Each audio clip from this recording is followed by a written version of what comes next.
Hi guys, welcome back. It's CoeliacTeenager and today's video is talking to you about getting diagnosed. I thought this might be helpful for any of you that are not diagnosed yet, maybe think that they're maybe think that they've got celiac, and I'm going to go through with you the procedures to make sure that you understand it before maybe you go through it. And if this video is helpful, please be sure to give it a thumbs up because it really does let me know whether these videos are actually helpful or not.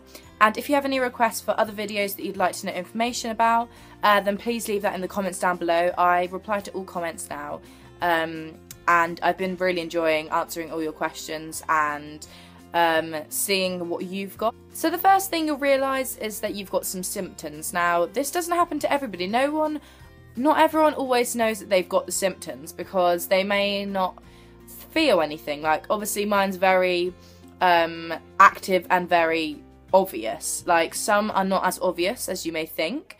Like my cousin, a few of my cousins have got less obvious symptoms, but a lot of my cousins and people I know have got symptoms that are very obvious, which made them definitely know they have something wrong with them. Once you know, make sure you go onto Coeliac UK. I talk about Coeliac UK so often because they are the best thing ever. Like, I've talked about them in so many videos because I'm not, like, you know, I'm just being serious. Like, that website, that company, that organisation has helped me massively through having celiac. But please go and check out their website and see what symptoms they are, and it will really help you to see whether maybe you have it or not. So if you are concerned, or your parent or guardian is concerned, or if you're concerned, then you need to go and talk to your local GP. Now, they will discuss this with you and go through it and just make sure that you know what the symptoms are. They'll talk about what you think you have, and they'll basically go through some information with you, ask you questions, and then if they think that there's something, you know, pretty wrong with you, well, not pretty wrong with you, I mean there's something up, then they will send you on to the next stage. But just to make sure, do not remove the gluten out of your diet. I know that's going to annoy a lot of you and you're going to be like, what? But I need to get it out of my diet because it's, you know, not making me well.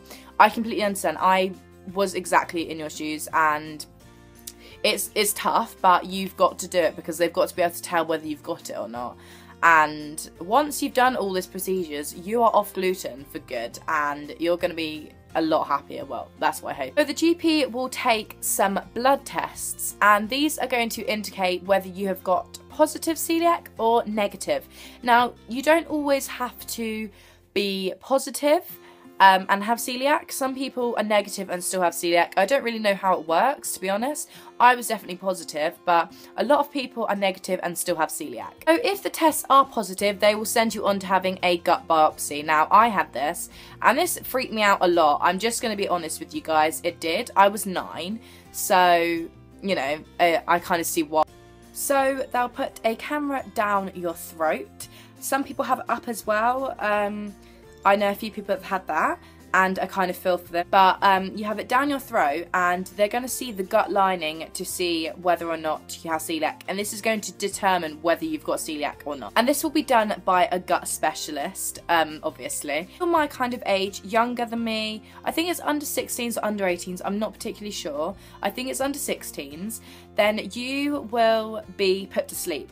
Now, I remember this very clearly, and I still remember it now, having that done. And obviously then I was asleep, and I remember waking up and everything. I think it was just such a big thing in my life that I kind of remember it quite well, because it is my lifestyle now. So basically they inject you with the stuff. I don't really know much about science, but I mean they inject you and they put you to sleep. Now, I hate injections and all that, so I was like, I was just, you know, panicking and everything. But then you get put to sleep, and then they do the camera, check your lining, and this is going to determine whether you've got it. And then you wake up like 2 hours later. Well, that's what happened to me. And then you're just free to go, and then you'll find out maybe a week or 2 later. It may be longer. It just depends, really. And then you'll find out whether you've got celiac disease or not, and then you'll be diagnosed.